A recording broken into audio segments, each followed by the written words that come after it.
नमस्कार, मैं कल्पना Singh Uttar Pradesh Congress social media secretary पद पर कार्यरत हूँ और आज मैं आपके सामने उपस्थित हुई हूँ कुछ सवाल लेकर के। ये सवाल मेरे कुछ हैं हमारी जनता से, कुछ हमारे बुद्धिजीवी वर्ग से, कुछ हमारे राजनीतिक विश्लेषकों से, तो कुछ हमारे महान नेताओं से। आज देश में जो राजनीतिक स्थिति, जो राजनीतिक परिदृश्य पूरे देश में व्याप्त है, उस पर जब हम गौर करते हैं, कोई भी टीवी चैनल हम खोल करके देखते हैं, सब पर एक ही न्यूज़ छाई हुई है, वो है महाराष्ट्र की, कि महाराष्ट्र में सत्ता परिवर्तन होने को है। अब गिरी तब गिरी उद्धव ठाकरे की सरकार, ये माहौल है। तो महाराष्ट्र सरकार के एकनाथ शिंदे जो हैं शिवसेना के विधायक हैं, तो वो इन दिनों जो है पहले सूरत और सूरत से अब गुवाहाटी में जा कर के बैठे हुए हैं और उन्होंने न्यूज़ 24 के साथ में शेयर किया कि शिवसेना के 42 विधायक भी उनके साथ हैं, जो कि शिवसेना से अलग होकर के बीजेपी के साथ में मिलकर के सरकार बनाना चाहते हैं, क्योंकि उनको शिवसेना की जो पॉलिसीज़ हैं, जिस तरीके से शिवसेना काम कर रही है, वो उनको पसंद नहीं आ रही है, ऐसा वो बता रहे हैं। लेकिन जो विभिन्न न्यूज़ चैनल्स हैं और जो राजनीतिक जो दूसरे जो पॉलिटिकल लीडर्स हैं, वो इसका कारण ईडी बता रहे हैं कि ईडी के का जो इस्तेमाल हमारी बीजेपी सरकार कर रही है नेताओं के खिलाफ, उससे डर करके शिवसेना के जो नेता हैं वो सारे जा कर के सूरत में उनके साथ जा कर के पहले सूरत में बैठ गए, उन सबको फ्लाइट में भर के वहाँ से फिर गुवाहाटी ले जाया गया। तो यहाँ पर बीजेपी की भूमिका इसलिए स्पष्ट हो जाती है क्योंकि इसका एरोप्लेन का जो है वो फेयर कौन बेयर कर रहा है, फिर वहाँ 5 स्टार होटल में वहाँ पे रह रहे हैं गुवाहाटी में वो लोग इतने 4-5 दिन से, तो वहाँ का उसका एक्सपेंसेस कौन बेयर कर रहा है। तो इससे साफ तौर पे स्पष्ट हो जाता है कि इसमें बीजेपी की जो है महत्वपूर्ण भूमिका है और ये बीजेपी का ऑपरेशन लोटस चल रहा है, जो इससे पहले भी भारत के कई स्टेट्स में चल चुका है, जैसे महाराष्ट्र में हम देखते हैं, फिर कर्नाटका में भी हमने देखा और ऐसे और कई प्रदेशों में देखा।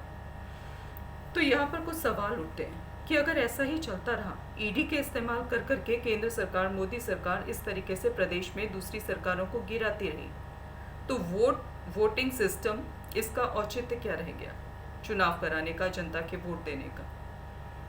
फिर तो ये पूरे तरीके से तानाशाही हो गई। मोदी सरकार जब चाहे किसी भी सरकार को हटा दे और जो जनता है वो देखती रह जाए ठगा हुआ कि भाई हमने तो इनको वोट दिया था, हम तो इनको लेकर के आना चाह रहे थे, अब ये क्या हुआ। तो इन सब चीज़ों पे जब गौर फरमाते हैं तो एक चीज़ तो ये साफ स्पष्ट हो जाती है कि केंद्र सरकार जो है वो मनमानी पर उतरी हुई है।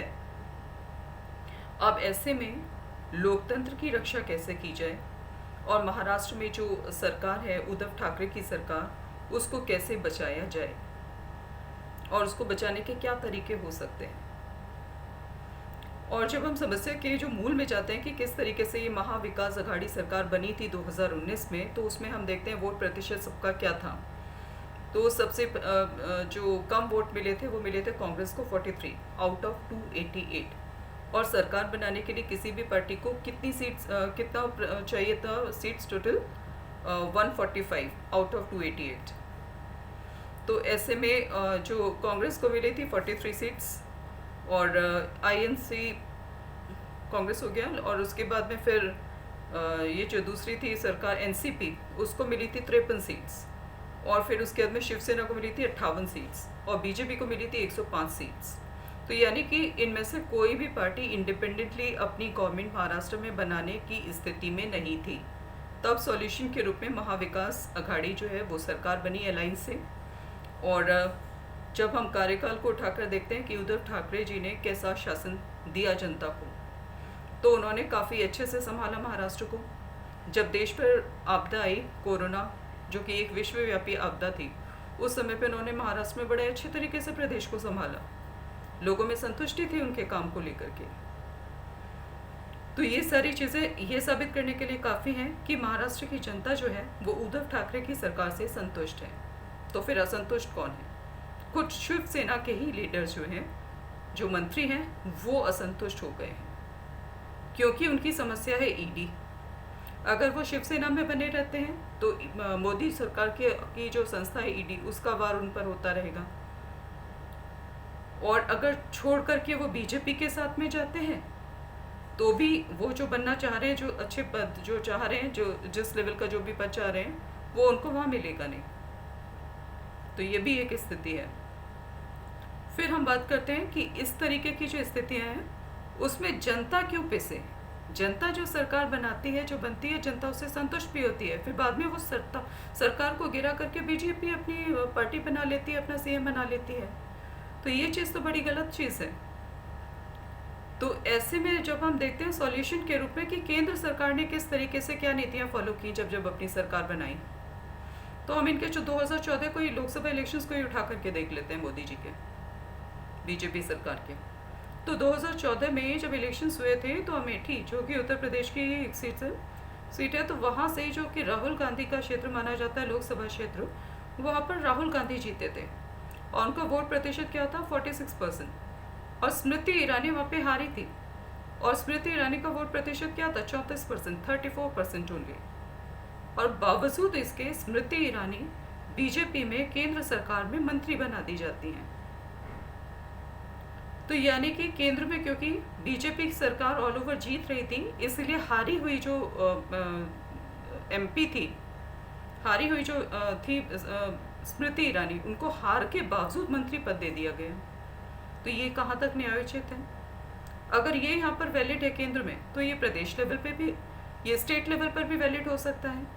यानी कि उद्धव ठाकरे जो है, उनकी शिवसेना के लिए जिन जिन कैंडिडेट्स ने जिन जिन सीट्स पर चुनाव लड़ा 2019 में और वो हार का सामना किया उन्होंने वहाँ पर, तो इसका मतलब वो भी एलिजिबल हो जाते हैं कि वो भी मंत्रिमंडल में शामिल होकर के मंत्री बने।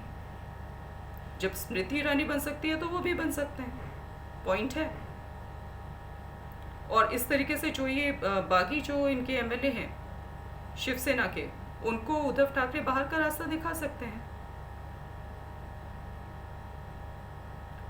तो मैं चाहती हूँ इस प्रश्न पर हमारे जो राजनीतिक विश्लेषक हैं और जो हमारे नेतागण हैं वो विचार करें। इसके साथ एक चीज और भी उठती है, जब किसी पार्टी विशेष के टिकट पे कोई कैंडिडेट चुनाव लड़ता है, चाहे वो लोकसभा का चुनाव हो, चाहे वो विधानसभा का चुनाव हो, तो फिर वो ऐसे कूद करके दूसरी पार्टी में जा रहा है, तो ये गलत चीज़ है। इसलिए गलत है क्योंकि जनता जब किसी पार्टी के कैंडिडेट को वोट देती है तो वो उस आदमी की, उस व्यक्ति की पर्सनल जो है अचीवमेंट नहीं होती है, जनता उसको पार्टी के नाम पे वोट दे रही होती है। तो ये इधर से उधर दूसरी पार्टियों में कूद फान मचाने का जो ये काम है ना, ये निर्दलीय उम्मीदवार को शोभा देता है, ना कि किसी पार्टी के टिकट पे चुनाव लड़ करके जीतने वाले कैंडिडेट को। तो इन चीज़ों पर आप गौर फरमाएं। जनता अब उतनी बेवकूफ़ नहीं रह गई है कि आप जैसे चाहें आप ऐसे चला लेंगे, और इसी तरीके से आप करते रहेंगे तो आज जो नागरिक है, जो जनता है, वो इतनी जागरूक हो चुकी है कि ये चीज़ें ज़्यादा समय नहीं चलेगी, बगावत हो जाएगी। इसीलिए वक्त रहते चीज़ों को संभालें, खुद को संभालें। इस तरीके की अपनी राजनीतिक महत्वाकांक्षाएं जो है ना, उस पर थोड़ा सा अंकुश लगाएं। यही देश हित में भी और आपके पर्सनल खुद के हित में भी है। यही कहना चाहती थी मैं। इन सब पॉइंट्स पे गौर फरमाएं और महाराष्ट्र को संभाले महाराष्ट्र सरकार, और जो केंद्र सरकार मोदी सरकार कर रही है वो भी करने के लिए प्रदेश लेवल पे स्वतंत्र हैं। क्योंकि 2014 से पहले जो संवैधानिक मान्यताएं, जो रूल्स थे, वो सब अब ध्वस्त हो चुके हैं, खुद मोदी सरकार ने ध्वस्त कर दिया है। तो प्रदेश लेवल पे सरकारें उसको क्यों पकड़े बैठी? अब प्रदेश लेवल पे स्टेट जो गवर्नमेंट्स हैं उनको भी उसी आधार पे काम करना चाहिए जिस आधार पे हमारी मोदी गवर्नमेंट कर रही है। नमस्कार। अपनी वाणी को मैं यही विराम देती हूँ। मुझे सुनने के लिए बहुत बहुत धन्यवाद। एक बार फिर नमस्कार। Thank you.